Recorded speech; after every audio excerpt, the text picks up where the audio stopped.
امید کرتا ہوں کہ آپ سب ٹھیک ہوں گے۔ آج آپ میرے یوٹیوب چینل ولی اللہ میر پہ آپ لوگوں کی خدمت میں موجود ہوں۔ میرے ویڈیوز بنانے کا مطلب کہ آپ کو بیسک چیزوں کے بارے میں علم دو، یعنی اکثر ہم میٹرک تک جاتے ہیں تو ہمیں بیسک چیزوں کا بارے میں کچھ پتہ نہیں ہوتا، ہمیں آگے پڑھنے میں پھر مشکلات ہوتی ہیں۔ تو اس لیے میں نے آپ لوگوں کے سامنے بیسک چیز جو کہ آپ لوگوں کے سامنے میں پیش کروں گا، اس میں سب سے پہلے میرے پاس ہے سائنس۔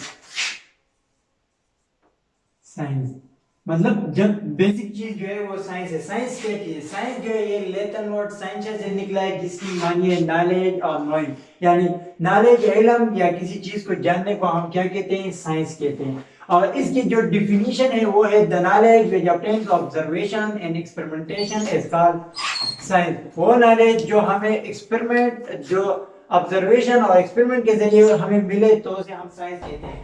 تو آپ کے ذہن میں یہ کوشچن آرائز ہوگا کہ آبزرویشن کیا چیز ہے؟ آبزرویشن مطلب کسی چیز کو صحیح طریقے سے دیکھنا اور اسے سمجھنے کو آبزرویشن کہتے ہیں۔ اس سے آگے ایکسپیریمنٹ۔ ایکسپیریمنٹ کیا ہے؟ جب کسی چیز کو آپ نے صحیح طریقے سے دیکھا اور سمجھا، اس کے اوپر آپ نے پریکٹیکلی جو کام کیا۔ سائنٹسٹ جب پریکٹیکلی جو کام کرتے ہیں اس کو ایکسپیریمنٹ کہتے ہیں، اور اس کے ریزلٹ جو آتا ہے اس کو ہم، اس نالج کو ہم سائنس کہتے ہیں۔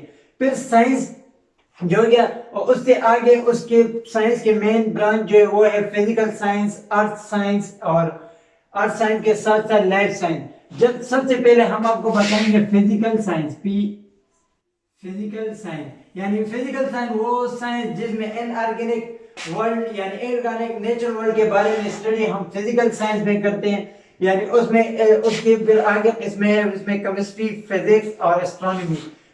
اور پھر دوسرا قسم جو ہے وہ ہے لائف سائنس۔ لائف سائنس میں ہم لائف کے بارے میں اسٹڈی کریں، ایک آرگینزم، اینیمل، پلانٹ کی لائف کے بارے میں اسٹڈی کرتے ہیں۔ فار ایگزامپل بایولوجی، بایولوجی میں جو ہم اینیمل کی لائف کے بارے میں اسٹڈی کرتے ہیں تو اسے ہم لائف سائنس کہتے ہیں۔ لائف سائنس سے آگے ہمارے پاس تیسرا جو سائنس کی برانچ ہے وہ ہے ارتھ سائنس۔